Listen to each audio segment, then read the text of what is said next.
국가정보원장님, 저기 좀 서 계셔 주실래요? 제가 앉아서 혹시 답을 하면 안 되겠습니까? 시선이 거기 계시니까. 아, 예. 네. 그러니까 50점씩 먹고요. 비상계엄을 선포하면서 국가정보원장한테 비밀로 한다라는 건 있을 수가 없죠. 법상, 사실상. 그런데 제가 국정원이 한 일과 안 한 일을 정확히 말씀드리겠습니다. 자, 대통령 윤석열, 피의자 윤석열이 비상계엄 선포 직후에 국정원 1차장에게 전화를 했습니다. 홍장훈 차장에게. 봤지? 비상계엄 발표하는 거. 이번 기회에 싹 다 잡아들여, 싹 다 정리해. 국가정보원에도 대공수사권을 줄 테니까 우선 방첩사를 도와 지원해. 자금이면 자금, 인력이면 인력 무조건 도와. 알고 계시죠? 그 자리에 계셨습니까? 공소장을 보고 알았습니다. 홍 차장이 저한테 그런 얘기를 4월 동안 하지 않았, 대통령이 이 전화를 할 때 그 자리에 있었습니까? 없었습니다. 10시 53분에 어디 있었습니까?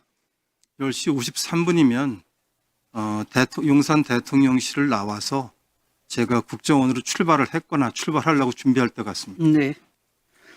그러면 그때 그날 12월 3일 밤에 조태열 외교부 장관이 대통령 집무실에 들어갔을 때 그때 국정원장은 그 자리에 있었다라고 했습니다. 누가 있었습니까? 그래서 이제 의원님 하나 말씀드리고 싶은 게 네. 그날들 경황들이 없어서 저도 기억이 확실치는 않습니다만은 제 기억에는 제가 조태열 외교부 장관하고 같이 집무실에 들어갔고 그 전에 와 계신 분들이 몇 분 계셨습니다. 국무총리가 있었고요. 김용현 장관이 있었고 이상민, 김영호, 박성재 이렇게 있었죠. 제 기억에 그렇습니다. 네. 그럼 그때 당연히 알았어야 될 국정원장 입장에서 어떻게 반응했습니까? 제가 그 모든 분들이 그 네. 자리에서 우려 표명을 했고 네. 저도 언론에다가 저도 우려 표명을 했다고 말씀드린 바가 있습니다.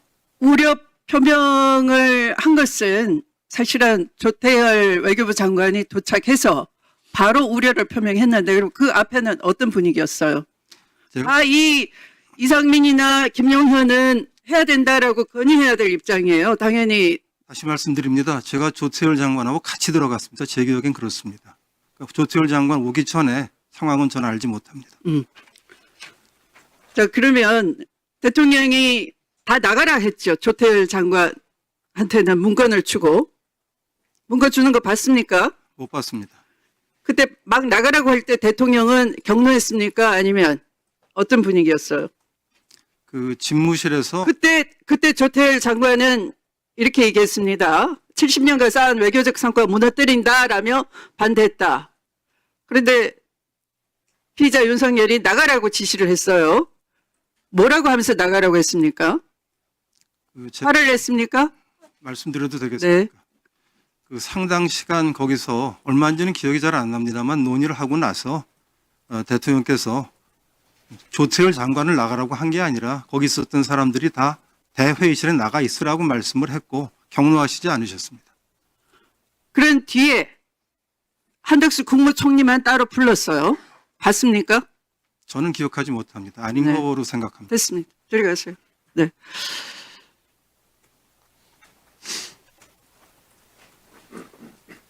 네, 한덕수 총리님.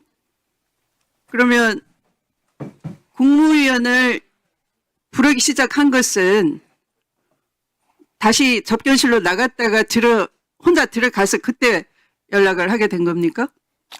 아닙니다. 처음에 계엄에 대한 얘기를 들었을 때 그거는 문제가 있다.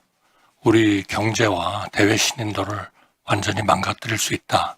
그리고 이거는 아니 그건 그렇게 얘기하셨다고 그렇기 하고 때문에 국무위원을 부르기로 한 건 언제입니까? 그리고 나갔다가 들어와서 아닙니다. 따로 들은 게 아니라 거기서 국무위원들의 의견을 들으셔야 됩니다.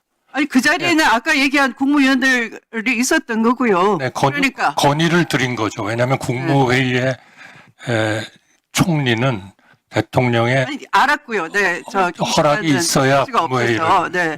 할 수 있기 때문에. 국무위원을 차례대로 연락하기 시작한 것은 아까 나가 있으라 집무실에서 나가 있으라 해서 접견실에서 대기하고 있을 때 총리만 따로 들어오라고 한 거죠. 아닙니다. 따로 들어간 적은 없습니다. 그 대통령께서 대통령께 국무위원들이 모여야 된다라는 건의를 드리고 그 다음에는 저는 그러한 그 국무회의의 세부 사항, 연락 이런 것에 대해서는 저는 전혀 관여를 하지 않았습니다.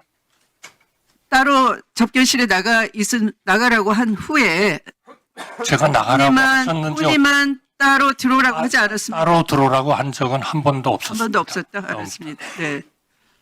그러면 그 후에 그러면 늦게 그 연락 받은 분들은 왜 그렇다고 보십니까? 그러니까 그거를 제가 연락을 안 했기 때문에 그건 잘 모르겠습니다. 다들 그분들이 오면서 걱정하셨고 네, 알았습니다. 이진하 경호안전본부장 나오세요.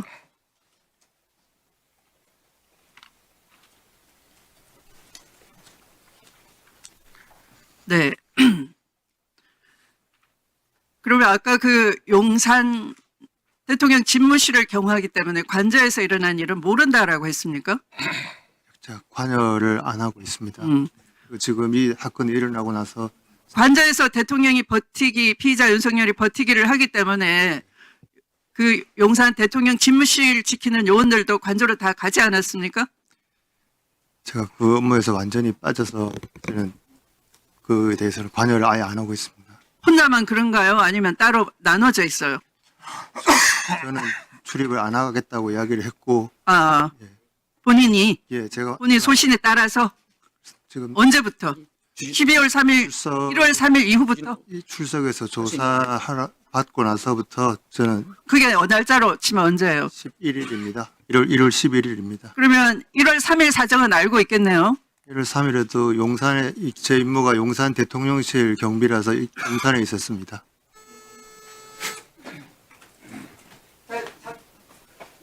일분간 시간 주시면. 네. 마무리해 주십시오. 네, 1분. 국무총리님. 그러니까 아까 모든 국무위원들이 반대했다고 하지만 실상은 지난번 본회의에서 반대한 국무위원은 아까 조태일 외교부 장관하고 최상목 부총리였어요. 나머지 분들은 아니었고요. 저는 다 그러니까 반대했다고 생각합니다. 아니 왜냐하면 그러니까 대통령님 그 정족수를 들어보세요. 정족수를 채우기 위해서 대통령이 당시에 시간을 두고 기다렸고 부서를 하지 않았어.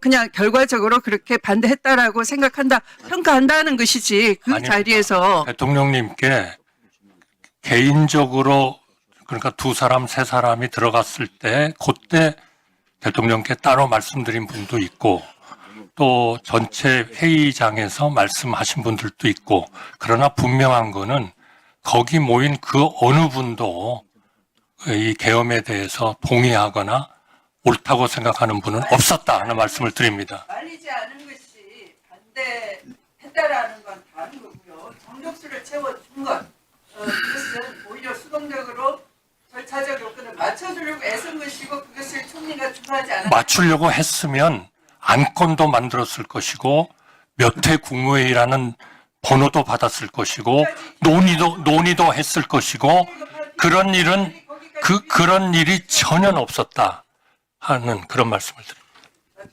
네, 수고하셨습니다. 자,